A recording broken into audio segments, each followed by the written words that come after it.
In some ways, each day is just a really long series of choices. Some are bound to be great, while others not so much. Like that one time your friend convinced you to stay out way later than you planned, and then in the morning you keep hitting the snooze button, which made you late to work, and because you're late you quickly grab a greasy fast food breakfast instead of something healthy, and suddenly you found yourself in a shame spiral texting your ex for no good reason.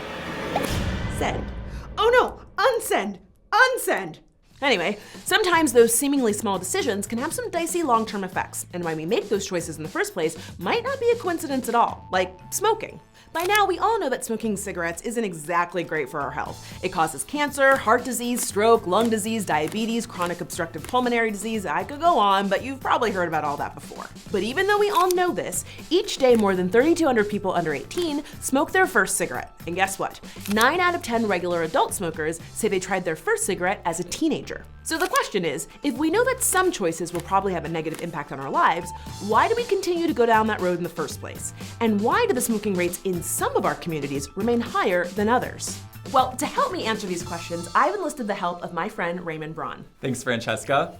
Look, before we get into this, Francesca and I both know that we're all responsible for our own health decisions.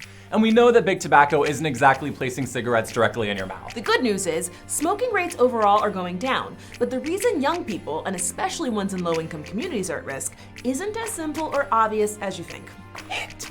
It's way more complicated than because it looks cool or I'm so stressed. The truth is people everywhere smoke, but it's more common in low-income communities. And it isn't because poor people are more likely to make bad choices, which is a common and misguided assumption that we've debunked before. It's because those of us who live in low-income areas have been set up with a variety of environmental circumstances that make it a lot easier to pick up a cigarette. Tobacco companies have always been aware that people in poor areas are vulnerable to smoking.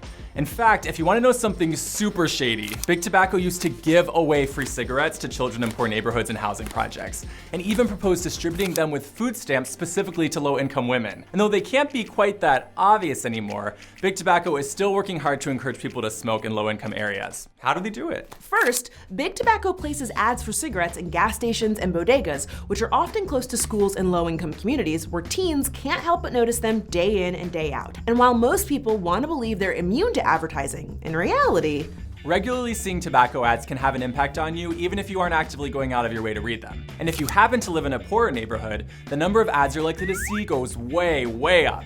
And along with it, the aspiration to look or feel as happy and carefree as the airbrush models posing on a yacht. And if you still don't think these ads have a major impact, after some state governments attempted to ban tobacco ads near playgrounds and schools, which seems like a good idea, the tobacco industry actually went to the Supreme Court to fight for their right to keep the advertising, and they won. I'm guessing they think those ads work. But listen, at the end of the day, we all know we're being marketed to, right? But what about when the marketing tactics aren't as cut and dry as a television commercial or a sign in a shop window? Without being able to advertise on TV or billboards, after all, their products are essentially proven to kill you, Big Tobacco relies on another seemingly innocuous but highly effective tactic: hidden discounting.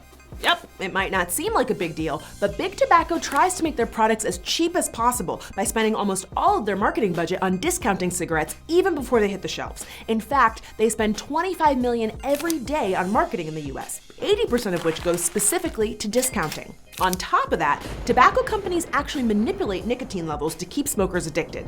One even biologically engineered their plants to have twice the normal level of nicotine. So not only are cigarettes becoming more addictive, but the discounting makes sure you'll never be priced out of your addiction. Oh, you shouldn't have. No, you really shouldn't have. So let me get this straight. You grow up in one of these lower income communities seeing more tobacco ads than your friends in other neighborhoods. You're surrounded by more tobacco retailers in other neighborhoods, get cheaper cigarettes because of the deceptive discounting, and the nicotine levels are being played with to keep me coming back for more. That is messed up. Listen, we all have free will to make whatever choices we want in life. But when it comes to smoking, regardless of what community, background, gender, or religion you belong to, it's important to realize how the tobacco industry very deliberately sets people up so those choices are a whole lot easier to make. So before you judge someone for smoking, maybe judge the tobacco industry first. We'd like to give a special shout out to Raymond Braun and the Truth Campaign for helping out with this episode. If you're curious about Big Tobacco's history of targeting and want to get involved in the movement to end smoking, check out thetruth.com. Thanks for watching, and we'll see you next time right here on Decoded. Bye.